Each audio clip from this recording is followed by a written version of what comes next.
head underwater, and they tell me to breathe easy for a while. The breathing gets harder, even I know that. You made room for me, but it's too soon to see if I'm happy in your hands. I'm unusually hard to hold on to.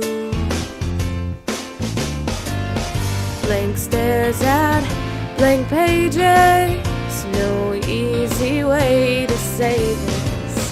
You mean well, but you make this hard on me. Not gonna write you a love song, cause you asked for it, cause you need one. You see, I'm not gonna write you a love song, cause you tell me it's make or break in this. If you're on your way, I'm not gonna write you to stay. If all you have is leaving, I'ma need a better reason to write you a love song today.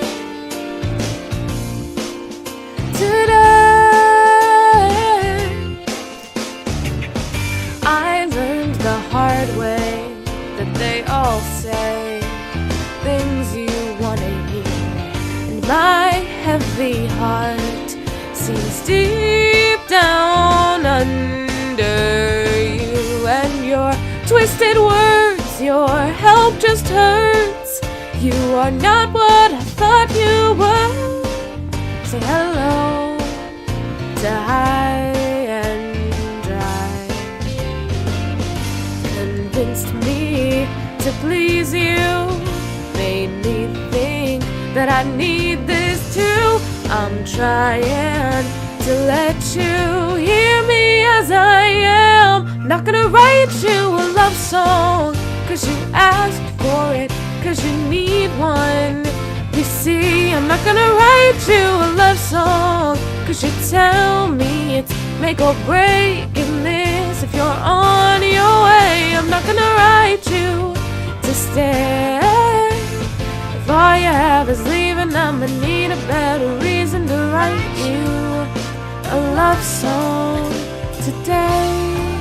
Promise me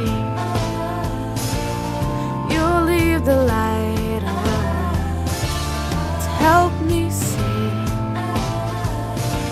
with daylight my guide gone.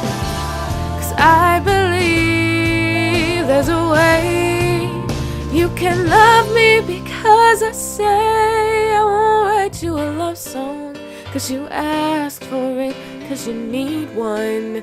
You see, I'm not gonna write you a love song, cause you tell me it's make or break in this. Is that why you wanted a love song? Cause you asked for it, cause you need one. You see, I'm not gonna write you a love song, cause you tell me it's make or break in this. If you're on your way, I'm not gonna write you to stay. If your heart is nowhere in it, I don't want it for a minute, babe. I'll walk the 7 seas when I believe that there's a reason to write you a love song today.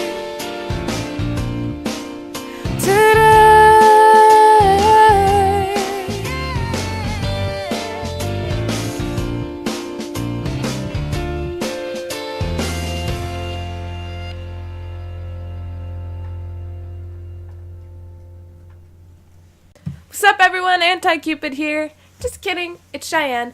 Happy belated Valentine's Day, though, for those, because for you guys, it is the day after Valentine's Day, though for me, today is actually Valentine's Day. Oh, my dogs are not very happy. Not very happy at all. So today has been a good day. I guess I should explain Anti-Cupid. So for those of you who don't know, I've explained this before somewhere. I'll put the link for the video probably in the description below, as long as I remember.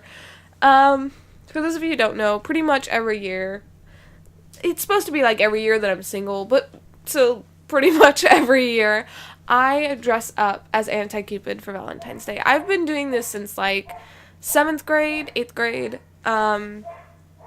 And originally it was just kind of like the idea, like, I'm not dating anyone, just, fuck Cupid, I'm gonna be anti-Cupid, something like that.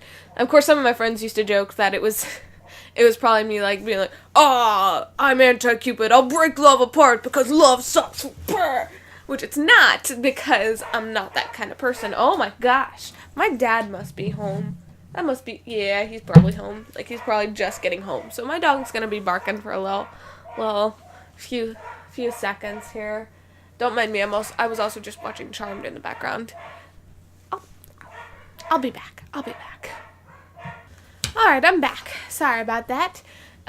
So my dad came home. The dogs were, like, freaking out because he was outside. And they wanted to be outside where he was because they wanted to, like, give him kisses and stuff. I just ran all the way back up the stairs. Okay. My dad got me Valentine's stuff. He got me a rose and some chocolates. And of course, he got my mom a bouquet and a bigger box of chocolates. They do that, they've been doing that for me since high school, I think.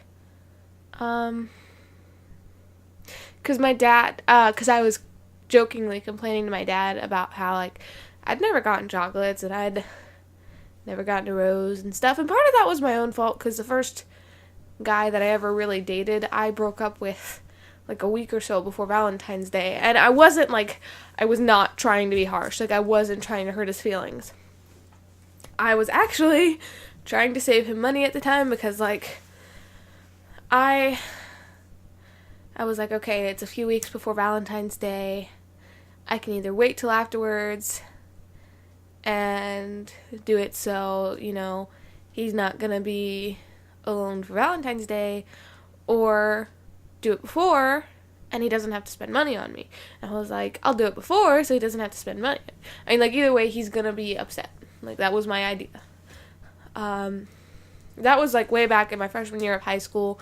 Dude, it's a great guy. Like, he's super sweet, and he and I are still really, really good friends. And I trust him probably more than I trust quite a few people. But we just, in my opinion, we did not work out together. So anyways, I was joking out with my dad one year that I never got a Valentine's, never got a box of chocolates, never got flowers because I hadn't. I mean, I hadn't been dating anyone for Valentine's Day, so of course I wasn't gonna, get like a bouquet or anything like that. And since then, almost every year my dad gets me like a box of chocolates or a flower. Last year, they probably got me the biggest box that they had ever gotten me, and that was probably partially because I was going through such a rough time last year around Valentine's Day. But it's a really sweet thing, and I'm always, I'm always kind of heartened by my dad because he's just a really, really good dad. He is. The rose is downstairs. It's just a yellow rose, and that's one that you give to family or friends, and so I also think that's really cool because, like, I part of the reason I know the symbolism behind that one is a book that I read. It's not over here. It's probably over there. And it's called the Immortal series. The first book is called Evermore. It's a great series, and it talks a lot about, like, different flowers and their colors and the meanings, and white rose is friendship, and so is yellow rose. That being said, what else was I going to say? I have been working, except for today, pretty much non-stop on that animatic, and I still haven't gotten very far. I am maybe a minute into it, a little bit less than a minute into it, and I'll put it right here so that you guys can see it.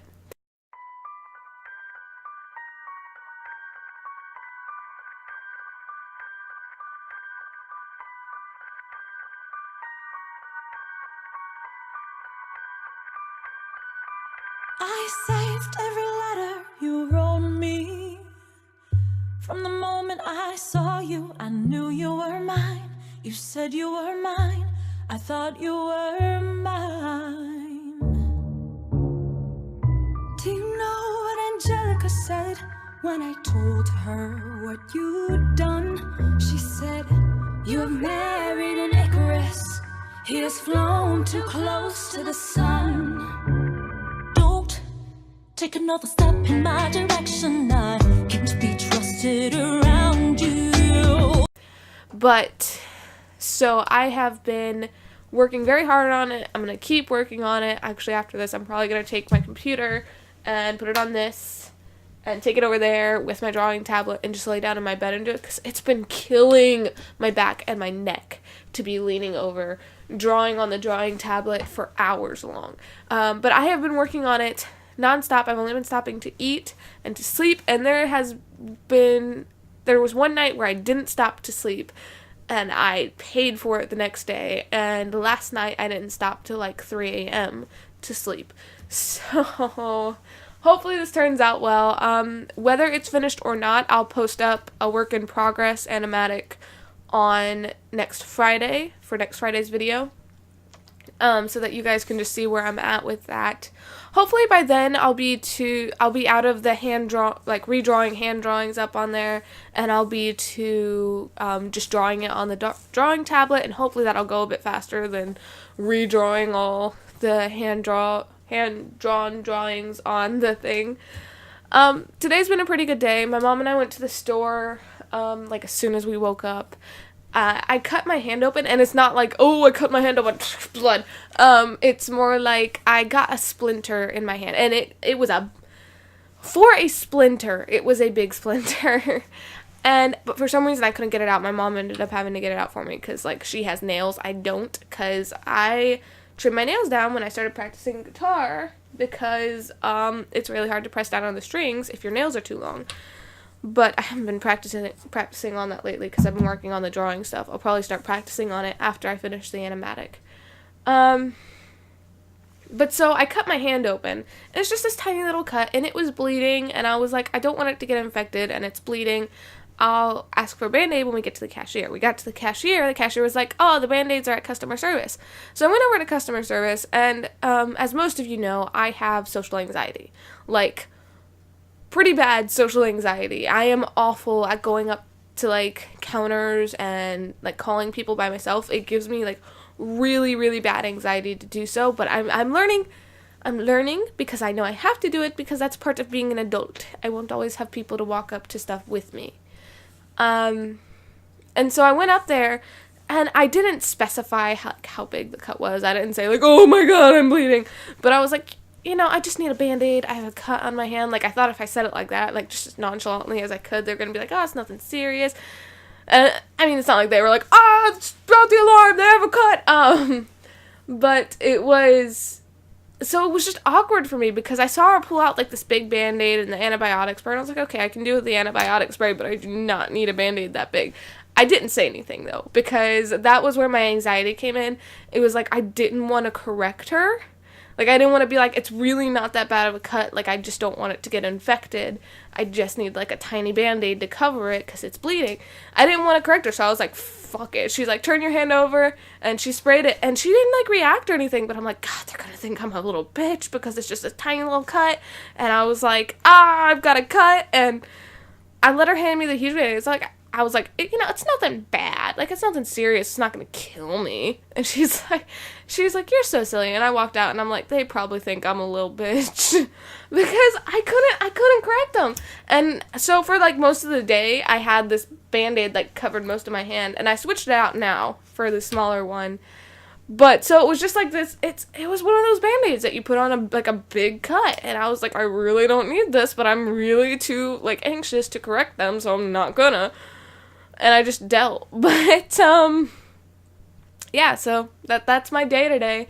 I find it funny, I'm a little worried that, cause I guess it's just, I don't know what it is, but, after talking to someone that I don't know, I always worry that I said something wrong, and I think that's a part of my anxiety with talking to people. It's just that I overthink the conversation afterwards, and I always tell myself that I said something wrong or that I did something wrong, and I convince myself, and I'll never tell, the other person that I'm thinking that way, but I am, and I deal with it as best I can.